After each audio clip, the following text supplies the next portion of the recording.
a number of different recordings, and you will have to answer questions on what you hear. There will be time for you to read the instructions and questions, and you will have a chance to check your work. All the recordings will be played once only. The test is in 4 parts. At the end of the test, you will be given 10 minutes to transfer your answers to an answer sheet. Now turn to Part 1.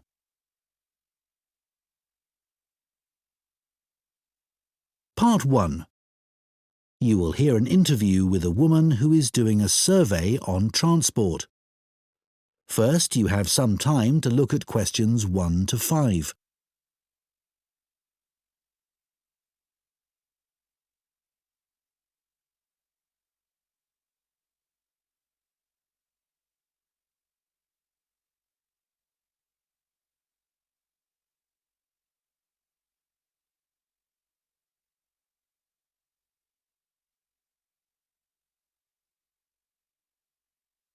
Now listen carefully and answer questions 1 to 5. Excuse me, would you mind if I asked you some questions? We're doing a survey on transport. Yes, that's okay. First of all, can I take your name? Yes, it's Sadie Jones. Thanks very much.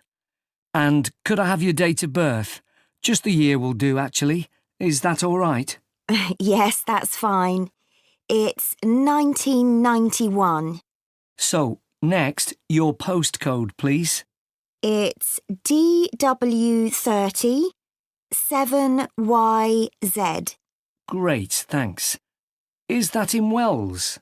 No, it's actually in Harborne. Wells isn't far from there, though. I really like that area. My grandmother lived there when I was a kid. Yes, it is nice. Right, so now I want to ask you some questions about how you travelled here today. Did you use public transport? Yes, I came by bus. OK, and that was today. It's the 24th of April, isn't it? Isn't it the 25th? No, actually, you're right. And what was the reason for your trip today? I can see you've got some shopping with you. Yes, I did some shopping, but the main reason I came here was to go to the dentist. That's not much fun. Hope it was nothing serious. No, it was just a checkup. It's fine. Good. Do you normally travel by bus into the city centre?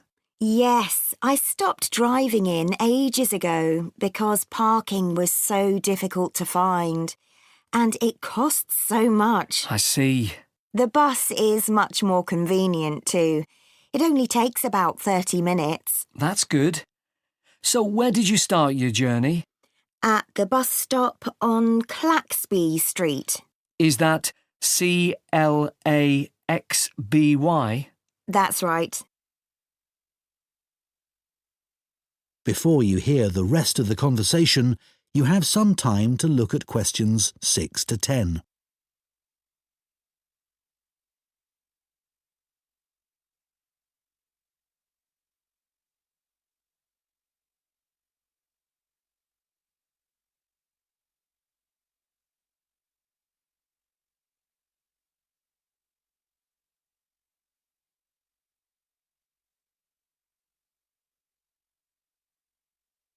Now listen and answer questions 6 to 10.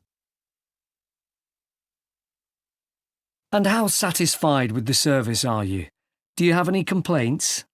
Well, as I said, it's very convenient and quick when it's on time. But this morning it was late. Only about 10 minutes, but still. Yes, I understand that's annoying. And what about the timetable? Do you have any comments about that? I suppose I mainly use the bus during the day, but any time I've been in town in the evening, for dinner or at the cinema, I've noticed you have to wait a long time for a bus. There aren't that many. OK, thanks. So now I'd like to ask you about your car use. Well, I have got a car, but I don't use it that often. mainly just to go to the supermarket. But that's about it, really. My husband uses it at the weekends to go to the golf club. And what about a bicycle? I don't actually have one at the moment.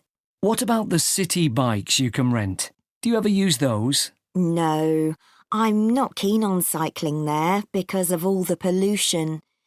But I would like to get a bike. It would be good to use it to get to work. So why haven't you got one now?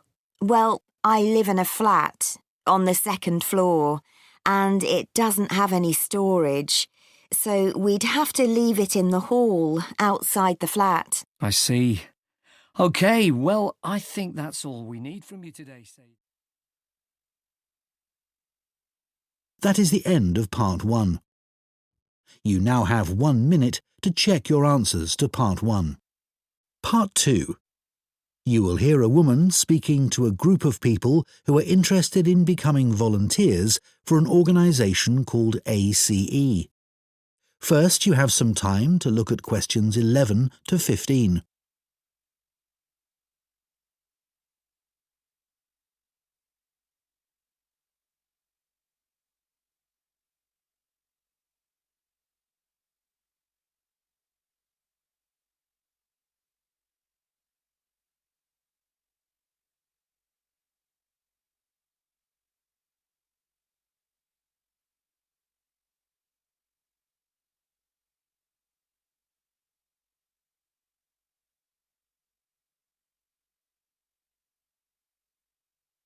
Now listen carefully and answer questions 11 to 15. Good evening, everyone. Let me start by welcoming you all to this talk and thanking you for taking the time to consider joining ACE Voluntary Organisation. ACE offers support to people and services in the local area, and we're now looking for more volunteers to help us do this. By the way, I hope you're all comfortable. We have brought in extra seats so that no one has to stand, but it does mean that the people at the back of the room may be a bit squashed. We'll only be here for about half an hour, so hopefully that's okay. One of the first questions we're often asked is how old you need to be to volunteer. Well, you can be as young as 16, or you can be 60 or over. It all depends on what type of voluntary work you want to do. Other considerations, such as reliability, are crucial in voluntary work, and age isn't related to these, in our experience. Another question we get asked relates to training. Well, there's plenty of that, and it's all face-to-face. What's more, training doesn't end when you start working for us. It takes place before, during, and after periods of work. Often, it's run by other experienced volunteers, as managers tend to prefer to get on with other things. Now, I would ask you to consider a couple of important issues before you decide to apply for voluntary work. We don't worry about why you want to be a volunteer. People have many different reasons that range from getting work experience to just doing something they've always wanted to do. But it is critical that you have enough hours in the day for whatever role we agree is suitable for you. If being a volunteer becomes stressful, then it's best not to do it at all. You may think that your income is important, but we don't ask about that. It's up to you to decide if you can work without earning money. What we value is dedication. Some of our most loyal volunteers earn very little themselves, but still give their full energy to the work they do with us. Before you hear the rest of the talk, you have some time to look at questions 16 to 20.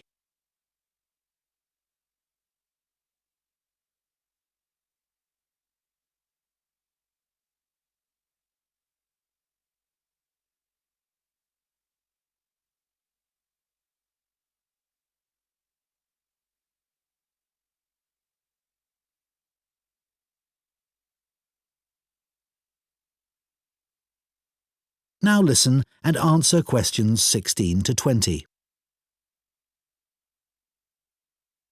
OK, so let's take a look at some of the work areas that we need volunteers for and the sort of things that would help you in those. You may wish simply to help us raise money. If you have the creativity to come up with an imaginative or novel way of fundraising, we'd be delighted, as standing in the local streets or shops with a collection box can be rather boring. One outdoor activity that we need volunteers for is litter collection, and for this, it's useful if you can walk for long periods, sometimes uphill. Some of our regular collectors are quite elderly, but very active and keen to protect the environment. If you enjoy working with children, we have 3 vacancies for what are called playmates. These volunteers help children learn about staying healthy through a range of out-of-school activities. You don't need to have children yourself, but it's good if you know something about nutrition and can give clear instructions. If that doesn't appeal to you, maybe you would be interested in helping out at our story club for disabled children, especially if you have done some acting. We put on 3 performances a year based on books they have read, and we're always looking for support with the theatrical side of this. The last area I'll mention today is first aid. Volunteers who join this group can end up teaching others in vulnerable groups who may be at risk of injury. Initially, though, your priority will be to take in a lot of information and not forget any important steps or details. Right, so does anyone have any questions for me about it? That is the end of Part 2. You now have 30 seconds to check your answers to Part 2. Part 3. You will hear 2 students called Hugo and Chantal discussing a talk they have just attended at the start of their course in fashion design. First, you have some time to look at questions 21 to 26.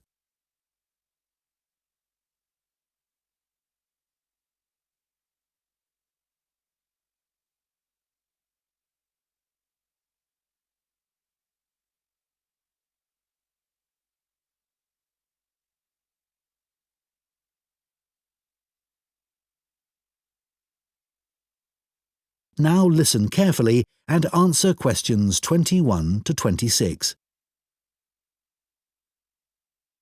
Hi, Chantal. What did you think of the talk then? Hi, Hugo. I thought it was good once I'd moved seats. Oh, were the people beside you chatting or something? It wasn't that. I went early so that I'd get a seat and not have to stand. But then this guy sat right in front of me and he was so tall. It's hard to see through people's heads, isn't it? Impossible. Anyway, to answer your question, I thought it was really interesting, especially what the speaker said about the job market. Me too. I mean, we know we're going into a really competitive field, so it's obvious that we may struggle to get work. That's right. And we know we can't all have that dream job. Yeah, but it looks like there's a whole range of areas of work that we hadn't even thought of, like fashion journalism, for instance. Yeah, I wasn't expecting so many career options. Overall, she had quite a strong message, didn't she? She did. She kept saying things like, I know you all think this, but... And then she'd tell us how it really is. Perhaps she thinks students are a bit narrow-minded about the industry. It was a bit harsh, though. We know it's a tough industry. Yeah, and we're only first years after all. We've got a lot to learn. Exactly. Do you think our secondary school education should have been more career-focused?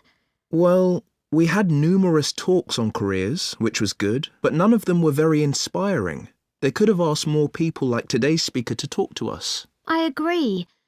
We were told about lots of different careers, just when we needed to be, but not by the experts who really know stuff.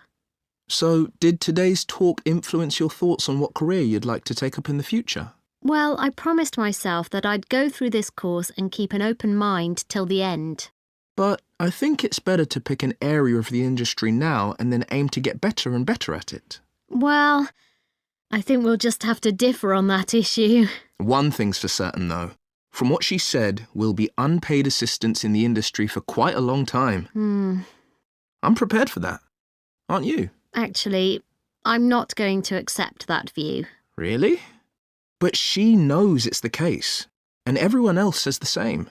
That doesn't mean it has to be true for me. Okay. Well, I hope you're right. Before you hear the rest of the discussion, you have some time to look at questions 27 to 30.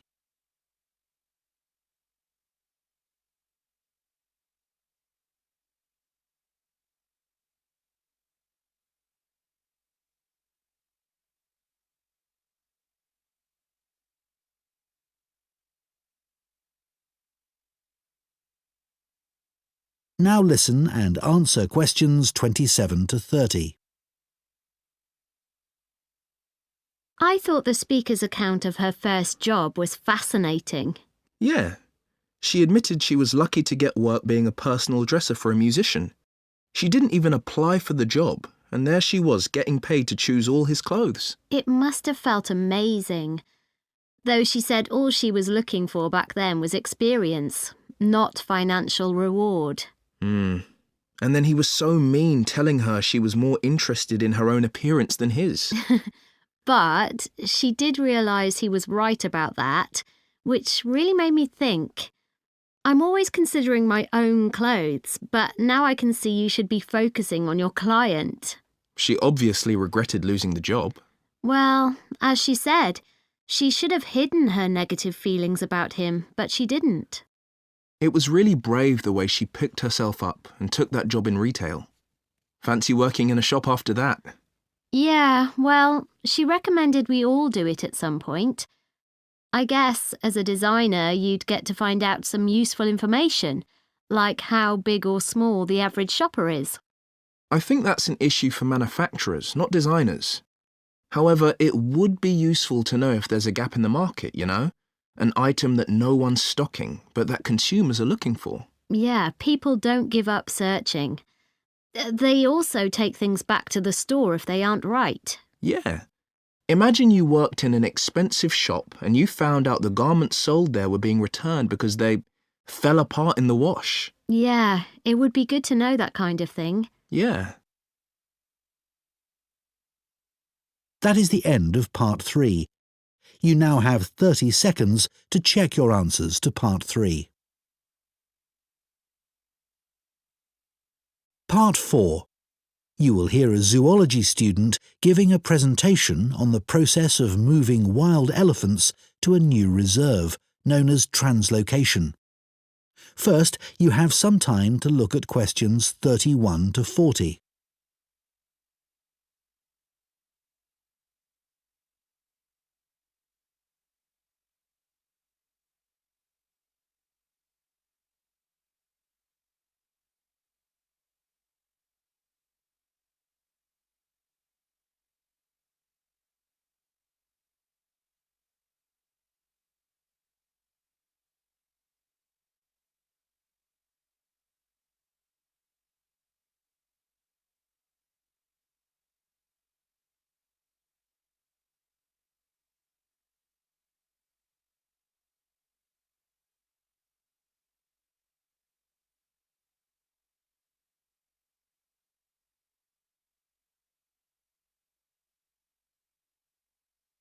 Now listen carefully and answer questions 31 to 40. For my presentation today, I want to tell you about how groups of elephants have been moved and settled in new reserves. This is known as translocation and has been carried out in Malawi in Africa in recent years. The reason this is being done is because of overpopulation of elephants in some areas. Overpopulation is a good problem to have, and not one we tend to hear about very often. In Malawi's Majeti National Park, the elephant population had been wiped out by poachers, who killed the elephants for their ivory.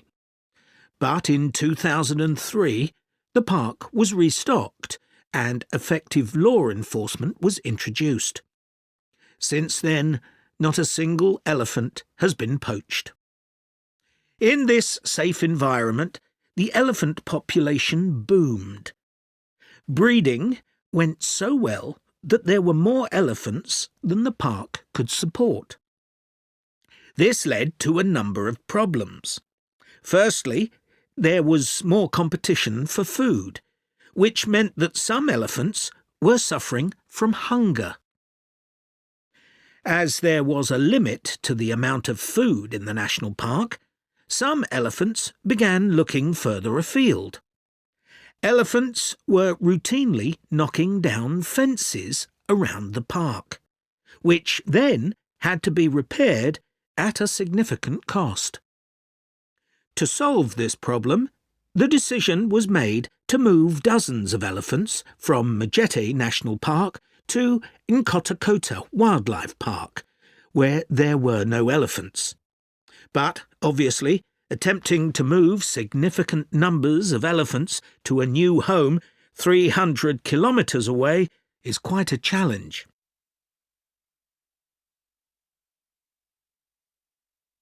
So, how did this translocation process work in practice?